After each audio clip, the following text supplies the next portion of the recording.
नमस्कार, मार्केट पंचनामा में आप सभी का स्वागत है। मैं हूं सुमित और हफ्ते का आखिरी कारोबारी सत्र भारतीय बाजारों में एक बार फिर जोरदार तेजी और नए रिकॉर्ड्स लेवल छूते हुए दिखाई पड़े। मल्टीपल रिकॉर्ड्स आदर पहले निफ्टी अपने ऑल टाइम हाई पर बंद हुआ, ने अपने ऑल टाइम हाई को हिट किया। सेंसेक्स 45,000 के पार गया, उसके ऊपर क्लोजिंग मोल उसके आसपास ही थी।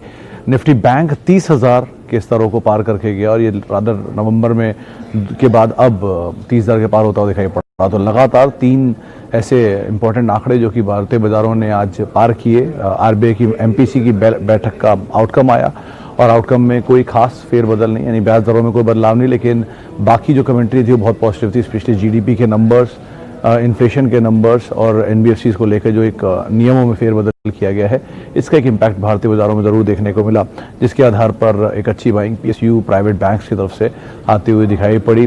पीएसयू स्पेस वैसे भी काफ़ी बजिंग है, आईआरसीटीसी जैसे शेयर जहां पर 14-15% तक का एक उछाल ज़रूर देखने को मिला। ओवरऑल मार्केट में मिड कैप स्मॉल कैप की जो मोमेंटम है, जो रैली है, जो एक तेज़ी है वो बनी हुई है और शायद आगे भी ये अनुमान लगाया जा रहा है कि इस तरह का जो मूव है वो बाजार में शायद बना ही रहेगा। अभी के लिए एटलीस्ट ज़रूर एक स्टॉक स्पेसिफिक या सेक्टर स्पेसिफिक अप्रोच जो है वो मार्केट में बनते हुए दिखाई पड़ रही है। तो ओवरऑल एक बेहतर मूव मार्केट में और वो शायद आगे भी कैरी फॉरवर्ड होता हुआ दिखाई पड़े, इस तरह आंकड़े बाजार में जानकार लगा रहे हैं। चलिए अब सवाल जवाब का सिलसिला शुरू करते हैं। सबसे पहले हितेश जी का एक सवाल है एसकेएफ इंडिया पर 100 शेयर 1770 रुपये के दाम पर। देखिए बहुत ही बड़ा आउट परफॉर्मर तो नहीं है ये, मतलब अंडर परफॉर्मर आधा कहने वाला था मैं इसको। पिछले करीब एक 7-8-10 साल से तो मैं इसे देख रहा हूँ, ये 1800, 1900, 2000 इसी रेंज में ही घूमता हुआ दिखाई पड़ा है।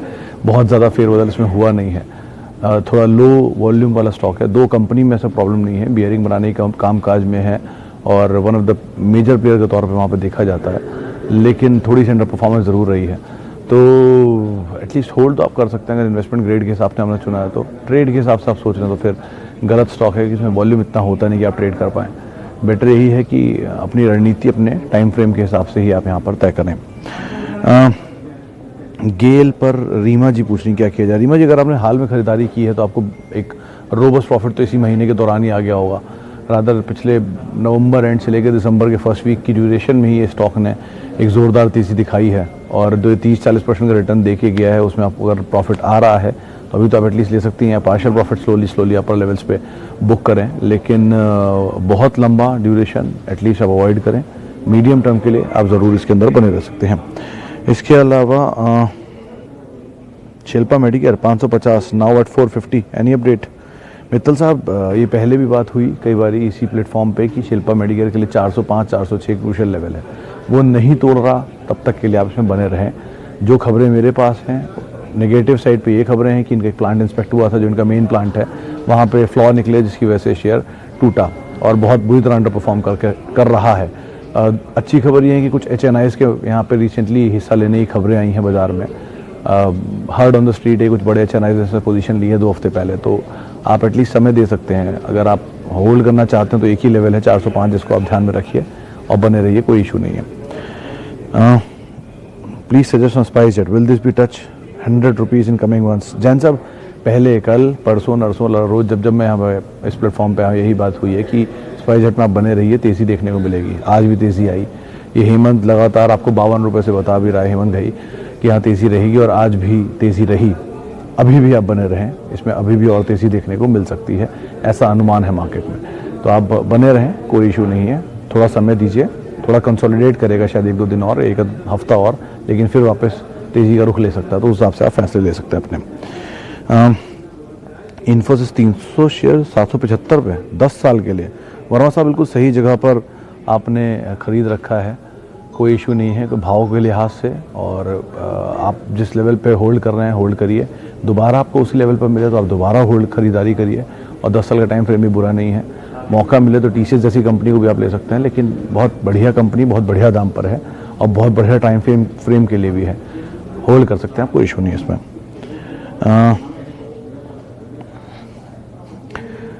जयेश जी का सवाल है मजगांव डॉकलेट 50 शेयर आईपीओ में आया है तो क्या करें? सर, बहुत स्ट्रॉन्ग सब्सक्रिप्शन फिगर थे, 165% शायद इसका सब्सक्रिप्शन फिगर था जब उस टाइम का रिकॉर्ड था, और 5वां छठा वैसे सबसे बड़ा है, सरकारी कंपनी के हिसाब से सबसे बड़ा सब्सक्रिप्शन फिगर था वो। लेकिन बेटर यही कि आप होल्ड करें फिलहाल। तो जैसे जैसे आपको प्रॉफिट मिलता रहे, बहुत लॉन्ग टर्म नहीं, मीडियम टर्म में प्रॉफिट लेकर आप निकल जाएं, वो ज़्यादा बेटर एडवाइस रहेगी। कोई भी सरकारी कंपनी के साथ ये बहुत साफ चीज़ है कि ये चलेंगे, अच्छा चलेंगे, लेकिन फिर एक लेवल पर आके इनमें स्टेक सेल आ जाएगा, OFS आ जाएगा या डिविडेंड आ जाएगा बड़ा, तो इनका कैश का वैसे यूटिलाइजेशन शुरू हो जाएगा। उस तरह की यूटिलाइजेशन के बाद कंपनी केपेक्स कैसे करेगी, और केपेक्स नहीं करेगी तो रेवेन्यूज़ कैसे आएंगे या प्रॉफिटेबिलिटी कैसे जनरेट करेगी। प्रॉफिटेबिलिटी नहीं आएगी तो वैल्यूएशन कैसे मिलेंगे और चलेंगे कैसे। इस तरह की साइकिल पे काम करते हैं। तो आप इन चीज़ों को ध्यान रखकर ही यहाँ पर फैसला ले सकते हैं। इसके अलावा और सवाल ले लेते हैं। एक सवाल HDFC लाइफ पे शिवानंद साहब का है। आनंद साहब, आप बने रहें, आपको नीचे के दाम पे मिले तो और ख़रीदारी करें, एक्यूमुलेट करें स्टॉक को। अच्छा पोटेंशियल इसके अंदर अभी भी बहुत सारा है। बाकी वर्जिन स्टॉक है, कोई स्प्लिट बोनस अब तक नहीं हुआ है, तो आप इसमें खरीदारी कर सकते हैं। पोटेंशियल अपसाइड काफ़ी है। आगे निफ्टी पे सर मैं कोई व्यू नहीं कर सकता, शाह साहब माफ़ी चाहूँगा उसके लिए। हाँ, लेकिन अशोक लेलैंड, दिनेश पाटिल साहब का सवाल है, 200 शेयर हैं, 200 रुपये, 200 शेयर 100 रुपये के दाम पर है, क्या करें? थोड़ा ऊपरी स्तरों पे खरीदारी है शाह साहब, लेकिन पाटिल साहब माफ़ कीजिएगा, लेकिन चला है शेयर नीचे से काफ़ी। आपके दाम के आसपास तो शायद अभी तक नहीं पहुंचा होगा, लेकिन हाँ, आप वेट कर सकते हैं, समय दे सकते हैं। अगर आपको मूव मिल रहा है, तेज़ी मिल रही है, तो आप उसके अकॉर्डिंग फैसला लें। अभी रादर कुछ देर पहले एक बात हो रही थी कि जिससे कि पिछले 5 साल में अंडर परफॉर्मेंस रहा है अशोक लेलैंड का। डिस्पाइट ये CV स्पेस में 47% मार्केट शेयर ओन करते हैं, बड़ा प्लेयर है अपने सेक्टर का, सेगमेंट का, उसके बावजूद भी अंडर परफॉर्मेंस है। तो शायद वो अंडर परफॉर्मेंस और परफॉर्मेंस में बदलेगी, तो आप थोड़ा समय दे सकते हैं, तो आप बने रहिए, ऐसी कोई दिक्कत नहीं है। लेकिन अगेन, अगर आपको रीजनेबली 150-200 रुपये की रेंज में, 160-170 की रेंज में मिलने लग जाए, तो आप वहाँ पर निकल भी सकते हैं। लॉन्ग टर्म केमिकल स्टॉक्स में सुमन जी, एक अतुल पहला नाम, सुमितोमो दूसरा नाम, टाटा केमिकल तीसरा नाम, PI इंडस्ट्री चौथा नाम, और UPL कभी नीचे मिले तो 5वां नाम। इन 4-5 कंपनियों पे आप नज़र रख सकते हैं। आज़ाद साहब, अगर आपने अदानी ग्रीन ले रखा है और आपको अच्छा प्रॉफिट है तो आप ज़रूर निकल जाएं। अगर आपने अदानी ग्रीन उस समय पे लिया है और आपको बहुत प्रॉफिट नहीं है, तो भी प्रॉफिट लेकर निकल ही जाएं जैसे ही आपको मिले।